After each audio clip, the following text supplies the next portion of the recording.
From Buffalo Wild Wings by the Birdcage in Sioux Falls, welcome to Benchwarmers.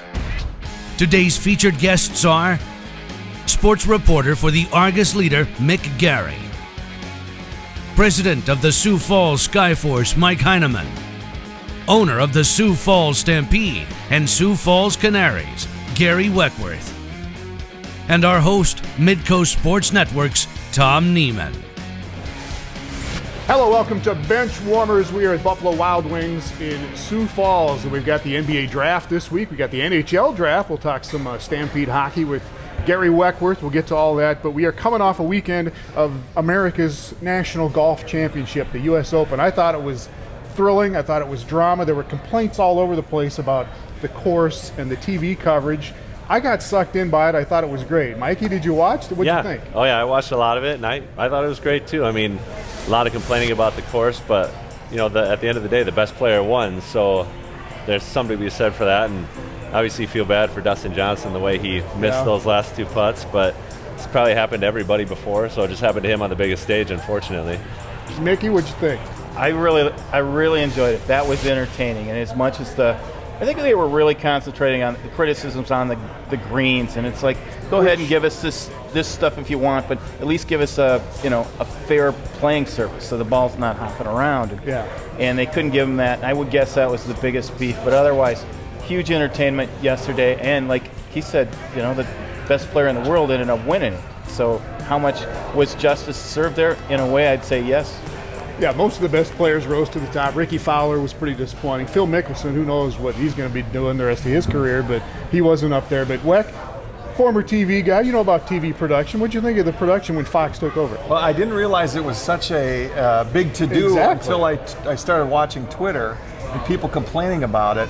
So then I had to turn it on for a little while to kind of figure out what was going on, and then again, kind of led by comments on social media to try to understand it. And I do have to admit, it was a little awkward watching the NFL guys doing golf. Yeah.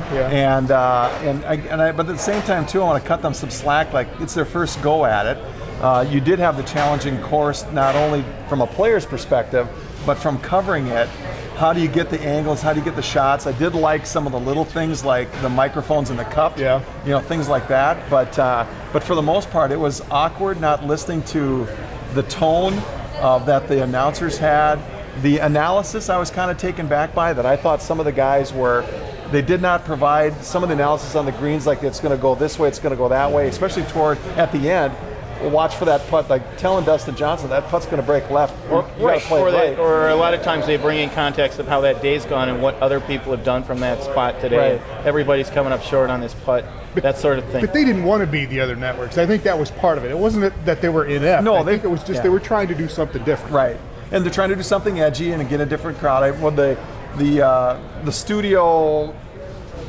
Whoever it was, the interview thing with the gal at the end, I was kind of whatever. There were some of the criticism was valid, and the course was the greens were goofy, but I loved the tracer thing. I go back to when they did that with the hockey puck. I'm the only guy in the world that loved that thing, but the tracer thing on the shots was cool, I thought. So overall, the coverage was pretty good. Tiger Woods was painful to watch. Just a couple of words that came to mind when you were watching Tiger struggle like that. Unbelievable. I mean, just to see him go to where he has gone it's tough to see, and it's almost like he didn't care almost at the end. He's just like, what are you going to do? This is what I am now. So that was a little strange. Yeah, for falling as far as he's fallen, he handled it decent. He didn't throw clubs and swear on those microphones in the cup, but you look over the last 5 years and what are the strangest sports stories that we've witnessed, and the decline of Tiger Woods and the circumstances surrounding that. That's one of the weirdest things that's ever happened in sports, as far as I can tell. It is. It's just a strange deal how that all happened. Somebody tried to list other sports and other players that have maybe fallen that far. There hasn't been any, really. But can you see it, though, if it's because he's not in a team sport? You don't know how guy falls because of his teammates, but it's so exposed, the game of golf, that you really see a guy fail. It's devastating. He's all alone out there in his failure. Yeah. So. It's hard to feel sorry for him. I almost started to a little bit, and I'm like, well, you kind of deserve a lot of this, but it has just been bizarre. Yeah, but how great of a story will it be when he turns it on? If he comes back, can get his game back. Will he, though? Yeah, will he? That's the... So far, you'd feel sorry for CBS and NBC and ABC. I mean, their ranks go down as soon as Tiger wasn't, a big player, an icon in that sport. But it is promising when you got a guy like Jordan Spieth now. All of a sudden, you just got some dudes who might lift that whole game up a little bit. And him and Dustin Johnson's going to be around. Ricky Fowler's going to come back. The younger guys are there. Tiger's 39? Phil just turned 45. And like any other sport, you start getting pushed out when you get to that age. But I like watching these new guys even when Tiger's not there. But it's interesting. Like my little boys are just starting to get into golf, and Tiger Woods is the only player they still know, even though they're these new young golfers coming up. And I tried to get them to learn some of the newer, younger guys' names, but all they kept asking is, "Where's Tiger Woods? Why isn't he golfing today?" So it'll be Did interesting you have to have the talk with him about that? It'll be interesting to see if someone can actually take him to be the known player on the tour. All right, Mickey, if golf is on and baseball's on, if the Twins are playing, will you watch golf on a given weekend, or does it have to be a big event like this? If it's U.S. Open, Masters, Majors, I'm watching the golf. All right. And Jordan Spieth, by the way, has won the Masters and now the U.S. Open. The British Open's coming up in the end of July here. He's the favorite. He's come out as the favorite now, but this guy is unbelievable at 21 years old, and my daughters like watching him. He's a clean-cut young guy. He's the new face, isn't he? I would say so. You look at what he did yesterday, and that's an incredible amount of mental toughness. Yeah, he's really good. If he was 39, you would say, my goodness, he basically lost the tournament or came close to losing it on the second to last hole. Then he comes back, gets the birdie, goes back up, and you can only do that in that situation if you're just wired a little bit different than everybody else. And then you throw in the fact that he's 21. That's incredible. Yeah, and Dustin Johnson, who hasn't missed the putt was just under 4 feet, and that was a neat. You got a feel for him to do what he did and still face the cameras afterwards. It's just funny watching. The few holes that I did watch on the greens, and to see how awful they looked on TV, and then to hear that something would happen where there'd be a bump or something along the way that again they would take a shot at the course for not being a true rolling green. And then to see him putt like that, and so I saw the ball, his second putt go out, or his first putt go out. I'm like, I told my wife, I said, that's a knee knocker. I said, he could miss that. Yeah. But then they took the other angle of it and looked shorter of it. I'm like, he could make that. Yeah. So he figured it was going to be a done deal, but it's golf. It's the mistake was in giving yourself that putt in that situation. Yeah, don't blast it. Put it within a foot and a half. You got to do that. But that was as good a drama as anything we've seen. No doubt. It's crazy because he had a chance to 3-putt. I mean, to be there in 2 with a 5-iron on his second shot on a 600-yard hole, right. I mean, that's amazing to give yourself that opportunity. Unfortunately, it didn't work out too well for him. All right, British Open coming up here in about a month or so. One follow-up from our show last week in Grand Forks. Mick Garry has gone through the remaining University of North Dakota nicknames and fettered out his favorites. I know you were having some fun with that, but do you think any one of those are good, of the 7 remaining? I think it's, when you look at it, it's the old saying about it, a camel is a horse made by a committee kind of deal. So you're just going to get stuff that no one's going to be really, really upset with if that ends up where it is. And that's the buffer. Each one has a little buffer zone around it where the only reason they're going to be real upset or offended is that something they like better didn't get picked. As far as anything about any one of those offending any person on earth, it's not going to happen, and that's why you got the list you have. And it's not quite as perky, not quite as spicy as probably a lot of people would have liked to seen it. And I've never heard that line about the camel, but that kind of makes a little sense. You can go read Mick's article on the UND nicknames at the Argus Leader website. All right, when we come back, the NBA draft is this week, and a former Skyforce head coach is going to have the number 1 pick there. We'll see, can the Timberwolves screw this thing up? We'll talk about that next. Benchwarmers on Midco Sports Network is presented by Buffalo Wild Wings.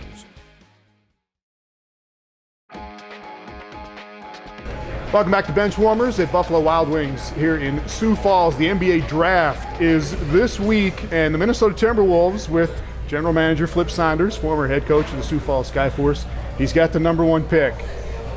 Does it matter, Mick, what they do? The Minnesota Timberwolves draft history is so pathetic. Well, if you follow even a casual follower of that franchise over the years, it's like, why even bother with the first pick overall with these clowns? Because they're going to screw it up. And by definition, you got to look at it and think, well, if they take Okafor, Towns is going to be the best player since Mike Jordan, and vice versa. If they take Okafor, or it's going to be the other way around, and you just expect that's the way it's going to work out for the Timberwolves, no matter what they do. Are you from Minnesota? Yes. Mikey, supposedly it comes down to Karl Anthony Towns and then Okafor from Duke. Who would you take? I think I'd do Towns just because I think he does more things. Okafor, he's that true back to the basket type player, which I don't think really exists anymore. I mean, just even down in our league, I think it's kind of the same thing as the NBA now. We didn't have a true back to the basket guy. We had two guys who were athletic and could get up and down, and we were played really well in the middle, and that's just what the game is going to now. Guys who can get up and down, defend off the ball, and that's what Towns does, and I think he's going to be a good one. Yeah, I think he's. I would guess defender, he'll be the guy they pick. Towns? I'd be shocked if he's not. Well, supposedly he was the only team. Minnesota was the only team that Towns worked out for, and they've supposedly told him we're going to take you number one, and they have to. He's a better shooter.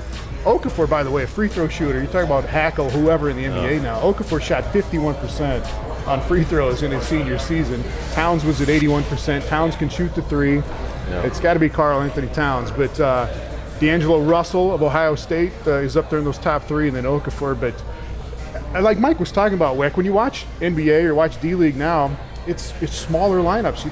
7-footers are almost obsolete anymore. Yeah, if they can go up and down the court. I'm just maybe getting old now. But what's your I'm just point? Old. I watch the NBA, and I have a challenge. Like, this isn't the game that I loved, and it's not the same anymore. It's different. I see that the guys are going up and down. They have speed. They have agility. I get all that, but it's just it's challenging for me to even say who's going to be the best long term for a team. It's just it's a totally different game today than it was 10 years ago. Absolutely. So I get what you're saying. You're going back to the early 80s, yeah, and maybe even the late 70s. I'm a 70s, 80s guy. The great teams. You talk about Golden State was a very good team this year. 67 wins was phenomenal, but who they beat in the playoffs, they weren't beating the 80s Lakers and the Pistons and some of those great teams. I thought it took away a little bit from what they did, even though it was fabulous what they did. Well, the NBA is LeBron James and what happens to LeBron James, and everything is kind of viewed through that. Did he lose? Well, okay, LeBron lost, and that's the story. Did he win? That's LeBron won. That's the story.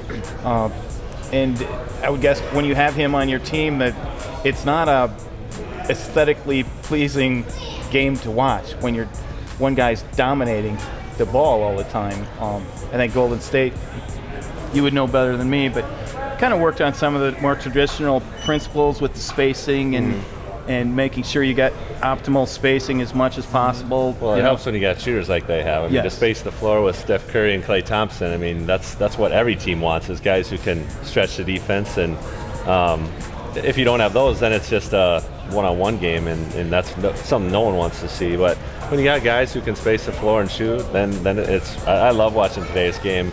I grew up watching, obviously in the 80s and 90s too, but to see it evolve kind of how I have, and to see the new style come in, I think it's really enjoyable to watch. I'm going to ask this question. You guys are more into you're better at this than I am but should Mark Jackson been given the credit for Golden State winning? No. I mean, and I guess the only reason I would say that is because our coaches changed so much that, and every coach brings in their own type of thing and their own system, and I think Steve Kerr just got the best out of Steph Curry and Klay Thompson. I mean, they're both really good players, but I don't know. I think he got out of it more than maybe Mark Jackson could have.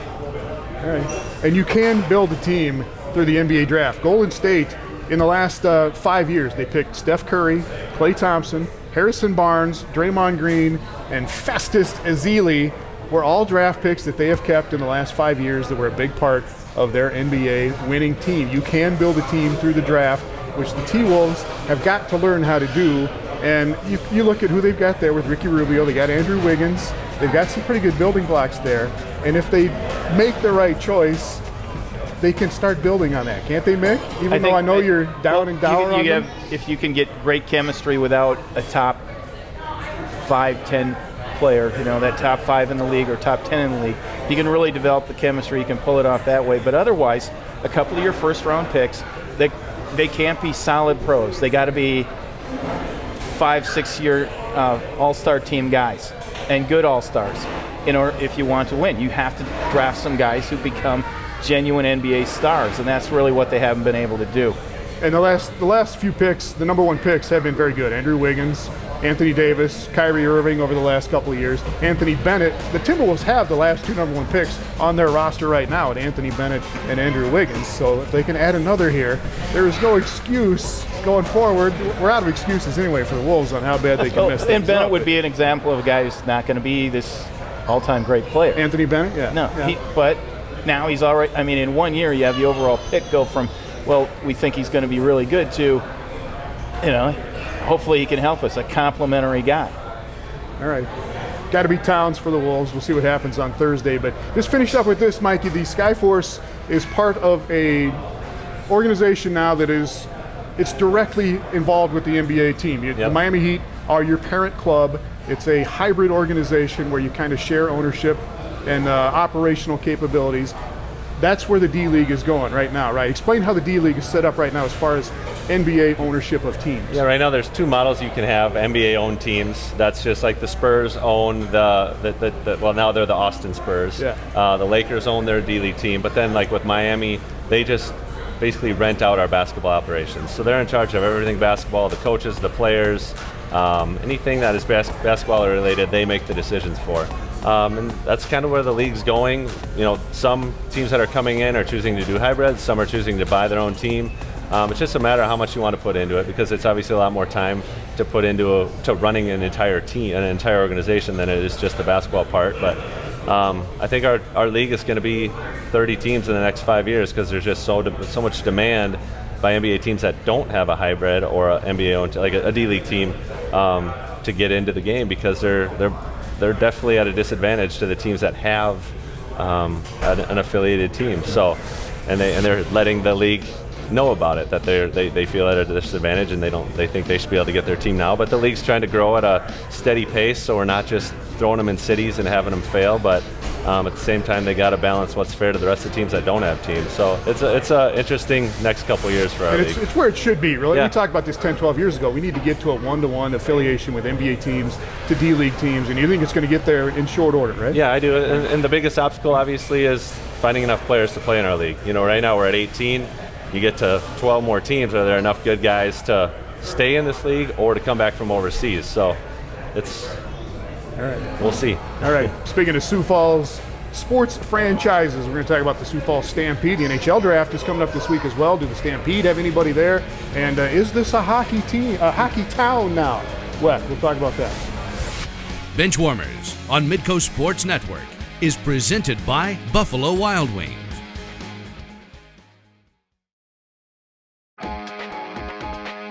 All right, welcome back to Benchwarmers, along with Mikey and Mick and Gary with the Sioux Falls Stampede. Let's talk about the franchises here in Sioux Falls. You can't call them minor league franchises, can you? What is the Sioux Falls Skyforce? I would say we're a minor league team, NBA affiliate. I don't know, whatever, something like that. All right, Mick, you're covering the Sioux Falls Storm right now. What are the Storm? Is that a minor league? Storm would be independent professional football. Okay. Played under a roof. Okay. What is the Stampede in hockey? Stampede is junior hockey. It's not a minor league. It's not a minor league. No affiliation at all. All right. The Stampede, by the way, the Clark Cup champions of the United States Hockey League. Congratulations. Thank you. Yeah, thanks. Over 8,000 fans. You guys drew 10,000 fans at the Premier Center here in Sioux Falls a couple times this year. Has Sioux Falls become a hockey town in the last 10 years or so? I would, I don't know if I know the answer to that or not. I would probably want to answer it 3 or 4 years from now. Really? To see what the Premier Center does. I think that added to a lot of our success this year because of the newness of the building. You can see hockey is better from a fan experience than it was in the old arena. Obviously we want to work toward that, and we're going to continue to work toward that, having those types of attendance numbers each and every year. But from it becoming a hockey community or not, I think there's too many layers of how you define what is a hockey community. I think the fans like the sport from just just watching it. So well, that was when junior hockey started, when the Stampede first was established. I thought it's a bunch of high school kids. Who's going to go watch this? Right. And from that standpoint, it's definitely been a success, hasn't it? Definitely, yeah. It's, I mean, for the numbers that we put up this year, I would have gone to my grave with my life savings on the line that we would have never did what we did this year. Put 10,000 people in a couple times, have 8,000 for a championship game. No way. I mean, it's not possible. And so for us to do what we did is quite phenomenal, I think. From a media standpoint, what do you think, Mick? You know, if you're walking out of that Ingolstadt and you're listening to some Grand Forks people talking about what happened in that game there, and they're talking about back checking and forechecking and all these esoteric hockey terms, at least they're esoteric to us, you would say, no, this isn't a hockey town. But as far as the interest in hockey and the capacity to build interest in hockey, I always thought when they started out that you were going to do really well just for the fact that nobody in Sioux Falls or in South Dakota really watched live hockey before. They didn't realize how visually interesting that game is live. And even in a venue that was not the greatest, people loved coming to watching hockey, people skating around. And in that context, there are a lot of people here who love going to watch those games, and I guess by that definition you'd say yes, it is a hockey town and certainly has the capacity to stay that way. All right, Mikey, quick thought on this. Go ahead, what were you saying? I bought hockey sticks for my kids yesterday. So kids who are not exposed to hockey at all, they're supposed to be basketball kids, asked for hockey sticks yesterday. So I don't know where it's coming from, but they want to ice skate and have hockey sticks. So there's some to it. All right, Kiefer Bellows, Stampede at the Rookie of the Year this year in the USHL. Yes. Kiefer Bellows will not be eligible for the NHL draft this year, is that right? No, he's a year away, right. And so just because of an age group, but we do have Cooper Marody, who we acquired in a trade with Muskegon, is draft eligible this year. He's predicted to go in the second round of the draft, and so we're excited for Cooper, and hopefully that it does fall in that second round pick. So, All right, continued success with Stampede. When we come back into the crowd for our Winging It question of the week. Benchwarmers on Midco Sports Network is presented by Buffalo Wild Wings.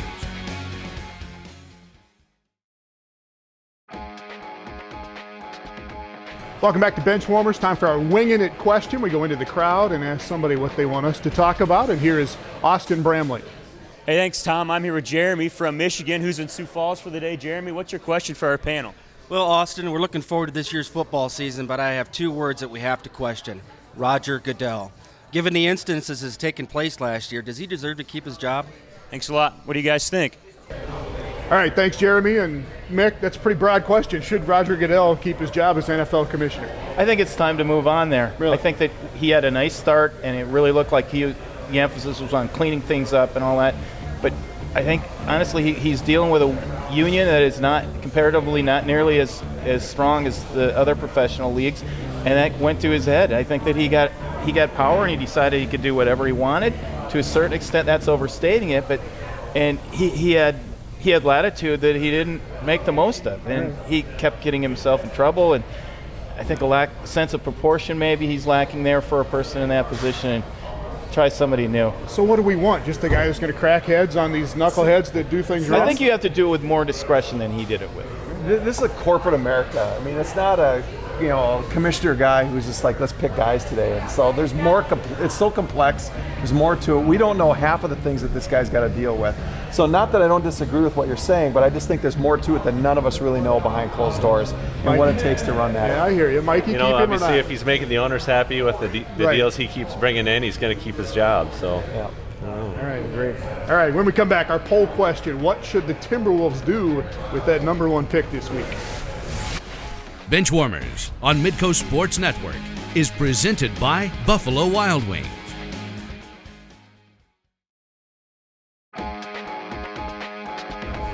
Welcome back. Here is our totally unscientific poll for the week conducted here at Buffalo Wild Wings. What should the Timberwolves do with that #1 pick in the NBA draft? 40% say Karl Anthony Towns, 35% say Okafor, and whichever one it'll be, the other guy will be great for some other team, right, Mick? Yes, that's it. I would agree. I think that Karl Anthony Towns should do it, thereby sentencing him to 15 years of mediocrity in the NBA. The Lakers. Save the tape. We'll watch in 5 years and judge again. See what you guys know. So. All right, Mikey. Thank you, Mick. Thanks a lot, Weck. Thanks. Yep. Appreciate it. We'll see you next week in Moorhead. Thanks for watching, Benchwarmers.